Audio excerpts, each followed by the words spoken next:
Welcome to Mr. Criminology, where we share for you to learn and succeed.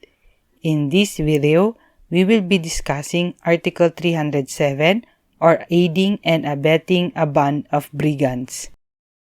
Under Article 307, aiding and abetting a band of brigands is committed by any person knowingly and in any manner aiding, abetting, or protecting a band of brigands as described in Article 306 or giving them information of the movements of the police or other peace officers of the government when the latter are acting in aid of the government or acquiring or receiving the property taken by such brigands.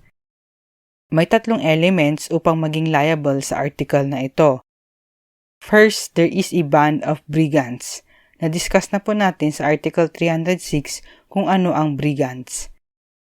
Second, offender knows that the band to be of brigands.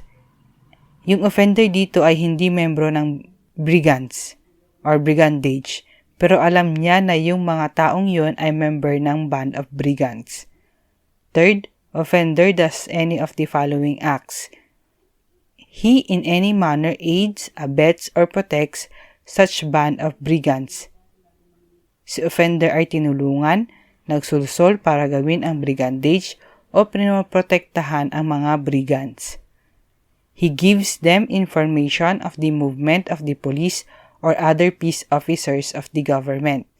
Parang naging lookout siya sa mga police. He acquires or receives the property taken by such brigands. Yung mga ninakaw ng mga brigands, siya ang kumuha. Thank you for watching. If you like this video, don't forget to share it and to subscribe.